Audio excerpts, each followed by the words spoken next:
The school hallways always echoed with the sound of laughter, but for Alara, it was never the kind of laughter that brought warmth. Every chuckle, every mocking giggle, every whisper that followed her back was like a dagger that slid into her back. She had been branded since the very first day she walked into Blackwood High. Her small frame, her quiet voice, the way she avoided eye contact. It was all the invitation the predators of the hall needed. They circled her like wolves around a cornered lamb. She had tried to blend into the walls, tried to make herself invisible, but bullies have a cruel gift. They sniff out weakness like sharks smell blood in the water, and Alara, to them, was nothing more than prey. Her notebooks were ripped more times than she could count. Her locker had been stuffed with garbage, her shoes hidden in the gym, her lunch tossed across the cafeteria floor. At first, she clenched her teeth and endured, telling herself she just needed to get through each day without breaking. She thought ignoring them would make them lose interest. But the more silent she became, the bolder they grew. Soon, silence wasn't enough. The bullies needed more. They wanted her humiliation. Among them, three stood out: Marcus, the ringleader with a smirk that looked more like a scar across his face, broad-shouldered and proud of his cruelty; Jenna, the queen of venom, whose words were sharper than knives; and Tyler, a brute who never laughed unless it was at someone else's pain. They formed a triangle of torment, and in the middle of that triangle stood Alara, fragile and seemingly helpless. But no one knew the truth. They didn't know about the nights when Alara's uncle trained her in silence. They didn't know about the dojo hidden in a small basement where she had spent years perfecting strikes and counters. They didn't know the strength coiled inside her, quiet and patient like a serpent. To the world she was a lamb, but deep inside, under layers of quiet suffering, hid a wolf waiting to bare its fangs. That day began like any other. The sky outside was gray, clouds pressing low as though the world itself carried a heaviness. Alara sat in the back of history class, scribbling notes, hoping the bell would ring soon. She could feel the eyes of Marcus boring into the back of her head, feel Jenna whispering poison into Tyler's ear. Her stomach tightened because she knew what that meant. They were planning something. She told herself she could just get through the day, go home, bury herself in her training, and keep her secret safe. But fate had other plans. When the final bell rang, Alara packed her books quickly, praying she could escape before they blocked her path. But as she hurried into the hallway, Marcus's voice stopped her cold. "Hey, weakling, where are you running off to?" The hallway cleared faster than usual, other students slipping away with lowered heads, none daring to interfere. Everyone knew what happened when Marcus had his sights set on someone. Alara clutched her books tightly and quickened her pace, but Jenna's hand shot out, grabbing her bag and yanking it. Books spilled across the floor like shattered pieces of her dignity. Tyler laughed, his deep voice echoing off the lockers. "Pick it up," Jenna sneered, "but on your knees. Crawl for it like the little mouse you are." Alara's lips pressed together. She bent down, not because she was afraid to resist, but because she was calculating.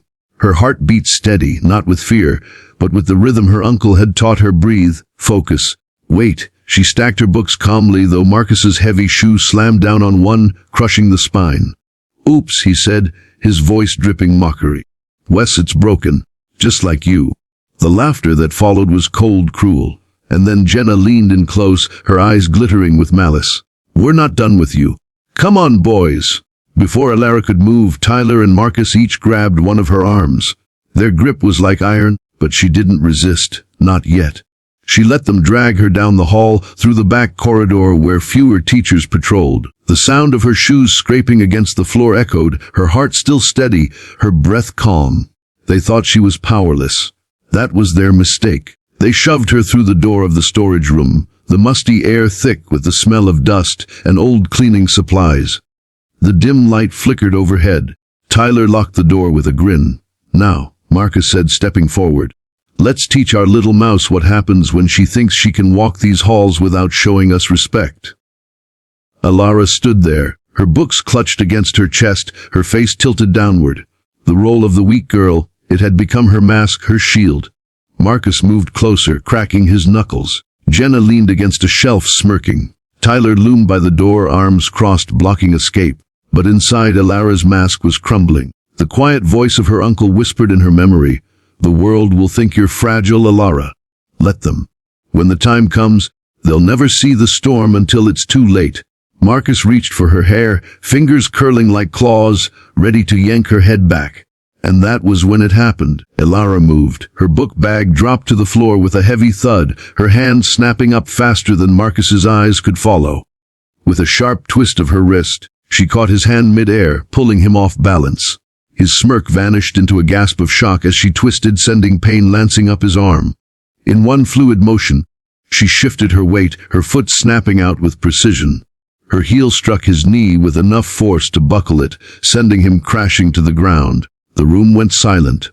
Jenna's smirk froze in horror, Tyler's laughter caught in his throat. Marcus groaned on the floor, clutching his leg, his eyes wide with disbelief. Elara straightened slowly, her breathing calm, her gaze sharp like blades.